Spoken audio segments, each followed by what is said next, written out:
Zdravo, poslušalke in poslušalci, bralke in bralci večera. To je dnevno informativni podcast Večer zjutraj. Veseli smo, da ste v naši družbi. Danes je sreda, 10. december 2025, moje ime je Miha Dajčman. Katere teme izpostavljamo tokrat? Zakaj slovenski delavec od 60.000 evrov bruto prejme najmanj v Evropi?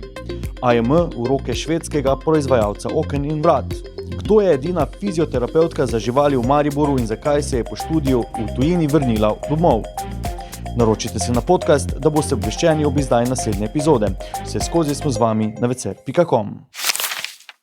V Sloveniji pogosto slišimo, da so plače prenizke, a redkeje govorimo o tem, zakaj tako in kam izginja denar med bruto in neto zneskom plač. Po podatkih slovenski delavec pri enaki bruto plači dobi najmanj v Evropi, davčna obremenitev dela pa Slovenijo uvršča v evropski vrh. A to ni le osebni problem zaposlenih, je sistemska ovira za razvoj države. V temi o obdavčitvi plač sogovorniki preverjamo, kako visoki davki na delo vplivajo tudi na odločitve podjetij, ali bodo zaposlovali prav v Sloveniji, zakaj zaradi tega težje zadržujemo mlade strokovnjake in zakaj se vse bolj izgublja motivacija za napredek.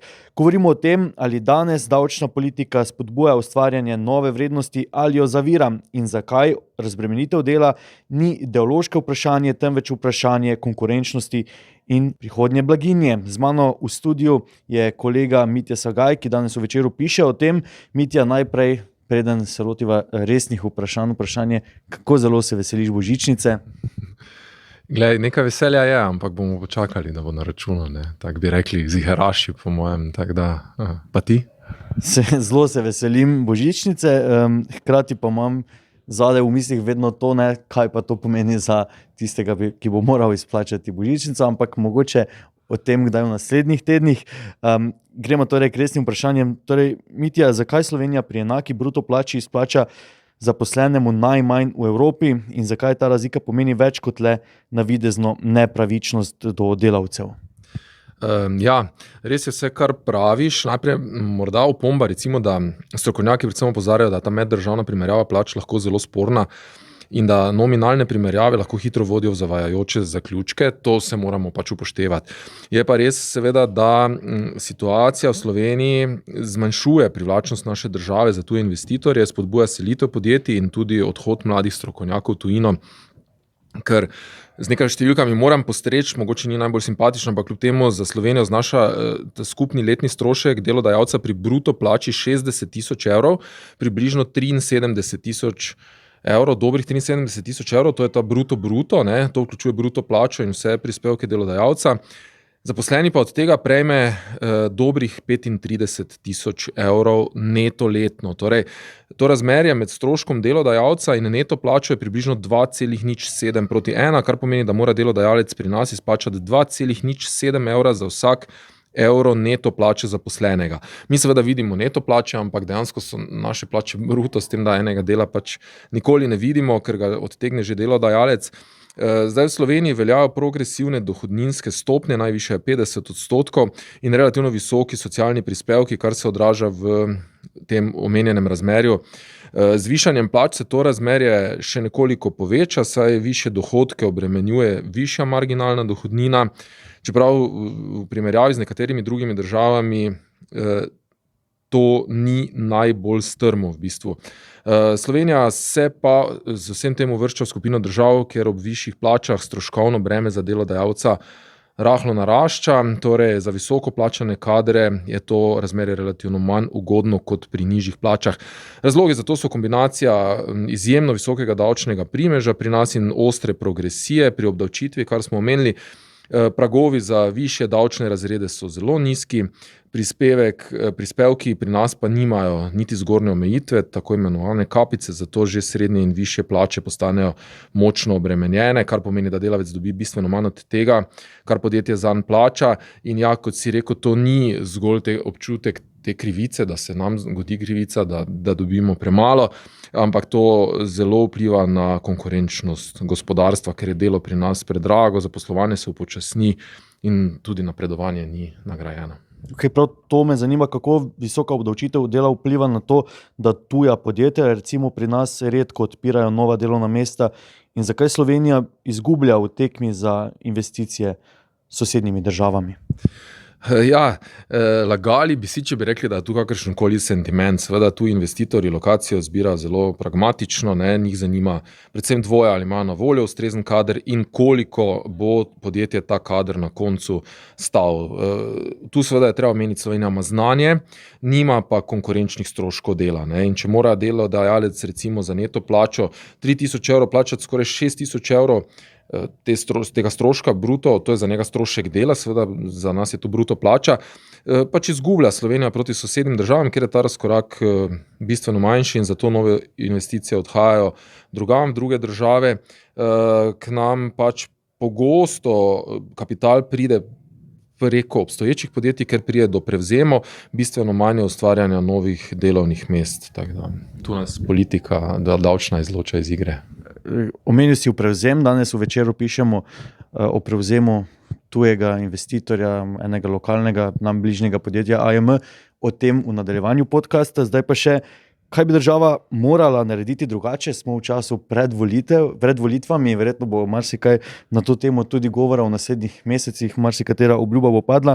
Torej, kaj mora država narediti, če želi zadržati visoko usposobljen kader in dejansko spodbuditi rast plač ter posledično produktivnost, ne? Ker vemo, dobiš več, delaš več.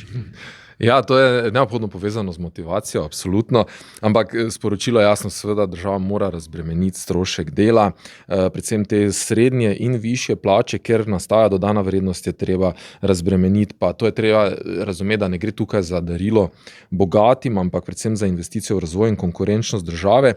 Nenazadnje pa seveda tudi, če zaposlen vidi, da je dodaten trud tudi finančno nagrajen, ne, s tem avtomatsko raste motivacija, posledično produktivnost. In isto velja potem tudi za podjetja, ki se bodo lažje odločala za razvojna zaposlovanja pri nas, če bodo te razmere ugodnejše. Ne. Moramo se pa seveda tudi na tem mestu verjetno vprašati o strukturi javnih financ, več bremena prenesti z dela na druge vire, pa tudi racionalizirati porabo na koncu dneva, ker samo rast gospodarstva, to vemo, lahko dolgoročno financira tudi socialno državo. Hvala, Mitja. Seveda vabljeni k branju. V tisku in na spletu so zadeve bolj podrobno opisane tudi z mnenji, komentarji sogovornikov. Je tudi kakšna infografika zraven? Tudi infografika, številke in zelo nazorna primerjava z nekaterimi sosednjimi državami. Tako da res vabljeni k branju. Hvala, mi pa nadaljujemo zopet z gospodarstveno temo.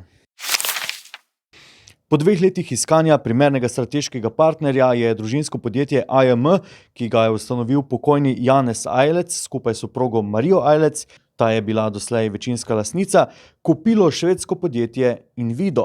Objavo o poslu so včeraj dopoldne objavili na borzi v Stockholmu. Vesel sem, da lahko v družbi Invido pozdravimo skupino AM, s katero se širimo v jugovzhodno Evropo, je v objavljeni izjavi zapisal Fredrik Meuler, predsednik in izvršni direktor podjetja Invido. Prevzem ponuja sinergijsko priložnost in platformo za nadaljnjo organsko rast v regiji, je še dejal in dodal, da je Invido od Marije Ajlec pridobil 70% delnic skupine AM, za preostalih 30% podjetja, ki je še vedno v lasti družine Ajlec, pa imajo možnost prodaje do začetka leta 2028. Vstop švedskega poslovnega partnerja v lastniško strukturo ne prinaša sprememb v organizaciji in vodenju podjetja AM iz Spodnje Kungote v občini Kungota. Direktor Trivo Krempel ostaja na čelu podjetja, prav tako na svojih funkcijah ostajajo preostali člani družine Ajlec, so po prodaji povedali v AM. Podrobnosti preberite v članku Srečka Klapša na vcer.com. Kdo je tokratna gostja rubrike Gremo na kafe? Ko spregovori o živalih, ji zažarijo oči. Misel na to, da bo čez dan delala za zdravje 4 nožcev, od tistih najmanjših do največjih, tudi konjev, jo napolni z energijo. Ana Breznik iz Stogovec v bližini Maribora je pred meseci uresničila svoje sanje, ko je na Pobrežju pri zgolj 24 letih odprla svoj rehabilitacijski center in fitnes za živali, prvega v Mariboru in enega redkih v Sloveniji. Gimnazijo opravila v Avstriji, študirala je v Nemčiji, že pred 3 leti pa je odprla svoje podjetje Oskrba živali Korjana, ki ga je poimenovala po svoji prvi kobili. Zdaj s svojim znanjem in rokami ter aparaturami riše nasmehe na obrazu lastnikov živali. Srečali smo se v Ramses pubu, blizu njenega rehabilitacijskega centra. Za srečanje ob pijači najraje izbere lokale, ki so psom prijazni. Naročila je belo kavo s kokosovim mlekom, ne mara premočne kave in je ne potrebuje za začetek dneva. Za Ano Breznik, ki v Mariboru izvaja fizioterapijo, osteopatijo in akupunkturo za živali, o njenem nevsakdanjem poklicu, pridobivanju izobrazbe v tujini, odnosu ljudi do zdravja živali in o željah za Maribor. To je bil Večer zjutraj 10. decembra 2025. Z vami sem bil Miha Dajčman. Kakovostno novinarstvo lahko podprete tako, da se naročite na tiskani ali spletni Večer, postanete naš sledilec in bralec na družbenih omrežjih, naročnik naših podcastov in newsletterjev. Tako boste podprli novinarstvo, ki prinaša avtentične vsebine, ki jih pripravljajo naši novinarji in jih drugje ne boste našli. Želimo, da razumete, kako se vrti svet, želimo vam odsteti vpogled v čas in prostor, v katerem živimo. Veseli bomo vaših komentarjev, pobud in kritik na različnih kanalih, se beremo in slišimo.